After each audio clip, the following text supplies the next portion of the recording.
समाजातील प्रत्येक घटकांपर्यंत योगाभ्यास पोहोचला पाहिजे. योगशिक्षक मधुकर राजूरकर. जिल्हास्तरीय सहयोगशिक्षक प्रशिक्षण, महिलांचा उत्स्फूर्त प्रतिसाद.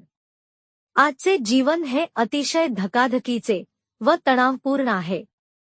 अशा परिस्थितीत स्वतःला वेळ देणे अतिशय आवश्यक आहे. शरीर व मन स्वास्थ्यासाठी नियमित योगा करणे अतिशय गरजेचे आहे.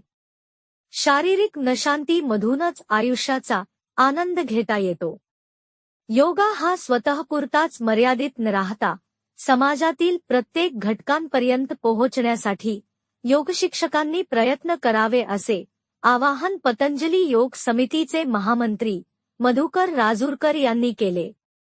राजुरा येथे केले. पतंजली योग समिती राजुराच्या वतीने निशुल्कपणे जिल्हास्तरीय सहयोगशिक्षक प्रशिक्षण शिबिराचे आयोजन केले आहे.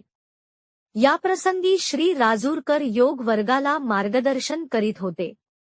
कार्यक्रमाला योगशिक्षक हरिदास कापटे, अनिता खामनकर, सुनीता गावंडे यांची उपस्थिती होती.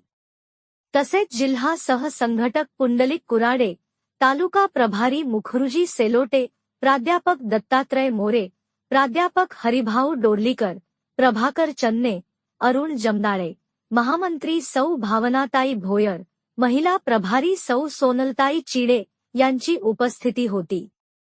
यावेळी योगशिक्षक श्री राजूरकर, श्री कापटे, सौ खामनकर, सौ गावंडे यांनी अनुलोम विलोम, कपालभाती, भासरिका, शशांकासन, जलनेती तसेच बाह्य प्राणायाम, सूक्ष्म व्यायाम याचे फायदे समजावून दिले. काही दुर्धर आजारावर योगाचे फायदे याचे अनुभव कथन केले.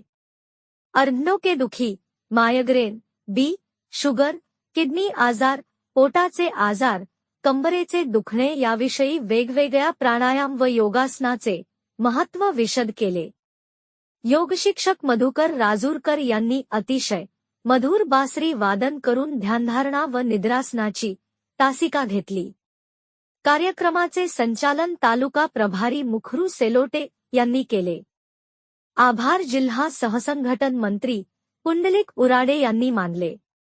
प्रतिनिधी सौ शालिनी ईश्वर गहाने, न्यूज 24, आपकी आवाज.